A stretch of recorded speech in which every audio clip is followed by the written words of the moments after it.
মাধ্যমিক পরীক্ষা কেন্দ্রে নজিরবিহীন ঘটনা। জামালপুরে স্কুল পরিদর্শককে পেটালেন শিক্ষকরা। পরীক্ষা কেন্দ্রে শিক্ষাকর্মীর ফোন বাজেয়াপ্ত করেছিলেন স্কুল ইন্সপেক্টর। মাধ্যমিক পরীক্ষা কেন্দ্রে মোবাইল ফোন অ্যালাউড নয়। একজন শিক্ষাকর্মীর ফোন বাজেয়াপ্ত করেন এসআই। শিক্ষকদেরও তল্লাশির নির্দেশ দেন স্কুল পরিদর্শক। আর এই অভিযোগেই এসআই এর উপর চড়াও। কথা বলবো, শরদিন্দু রয়েছে সঙ্গে। শরদিন্দু, কি ঘটেছিল যে এসআই কে মারধর করলেন শিক্ষকরা? একেবারেই এমনই ঘটনা ঘটলো প্রশান্ত রুইদাস জামালপুর পূর্ব চক্রের।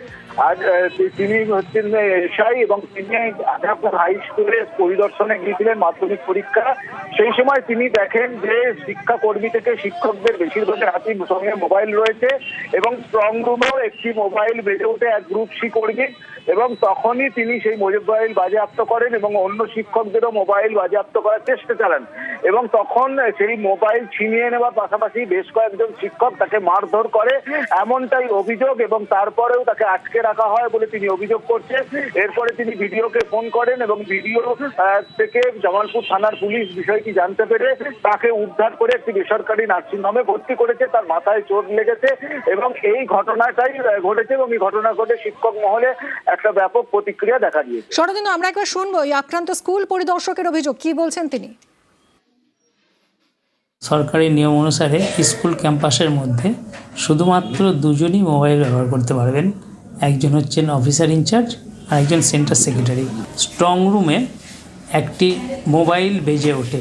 দেখি ওই স্কুলের গ্রুপ ডি স্টাফ, ওনার একটি অ্যান্ড্রয়েড ফোন স্ট্রং রুমে ওপেন পড়ে আছে। মোবাইলটি বাজেয়াপ্ত করার জন্য সমস্ত প্রসিডিওর শুরু করি।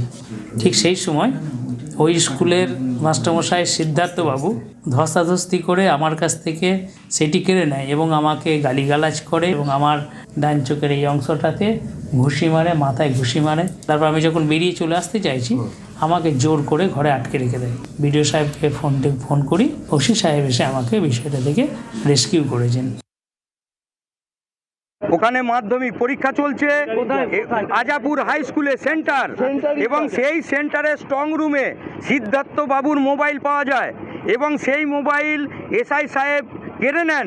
তারপরে আরও 2-3 জন টিচার এসে এসআই সাহেবের উপর নিগ্রহ করেন এবং এসআই সাহেবের কাছ থেকে মোবাইলটাকে ছিনিয়ে নেন এবং মার দেন ওনাকে।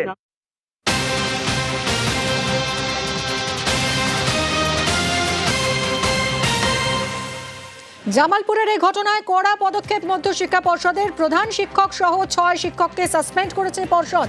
সোমরাজ রয়েছে সঙ্গে। সোমরাজ, নজিরবিহীন সিদ্ধান্ত নিয়েছে পর্ষদও। একদমই, দেখো যে প্রাথমিক রিপোর্ট এসে পৌঁছেছে পূর্ব বর্ধমানের আঘাপুর উচ্চ বিদ্যালয়ের পরীক্ষা কেন্দ্র থেকে। এই প্রাথমিক রিপোর্টের ভিত্তিতেই কিন্তু প্রধান শিক্ষক সহ 6 জন শিক্ষককে সাসপেন্ড করলো রাজ্য সরকার। পাশাপাশি স্কুলের এক গ্রুপ ডি কর্মীকেও সাসপেন্ড করা হয়েছে। বিভাগীয় তদন্ত শুরু করারও নির্দেশ দেওয়া হয়েছে। যেটা এখনো পর্যন্ত প্রাথমিক রিপোর্ট এসে পৌঁছেছে রাজ্যের কাছে, সেটা দেখা যাচ্ছে যে আঘাপুর উচ্চ বিদ্যালয়ে একজন স্কুলের গ্রুপ ডি কর্মী তিনি মোবাইল ফোন নিয়ে পরীক্ষা কেন্দ্রের ভেতরে প্রবেশ করেছিলেন এবং পরীক্ষা শেষ হওয়ার কিছুক্ষণ আগে তার মোবাইল ফোনটি বেজে ওঠে। তখন স্কুলে থাকা এসআই বা সাব ইন্সপেক্টর অফ স্কুল তিনি গোটা বিষয়টি নজরে আনেন এবং নজর আসার পরেই স্কুলের গ্রুপ ডি কর্মীকে তখন বাধা দেন যাতে তিনি মোবাইল ফোন না ধরেন। কিন্তু অভিযোগ তখনই মারধর করা হয় ওই আধিকারিককে এবং সেই মারধরের সঙ্গে যুক্ত হন স্কুলেরই শিক্ষকরা, স্কুলের গ্রুপ ডি কর্মী এবং স্কুলের প্রধান শিক্ষক।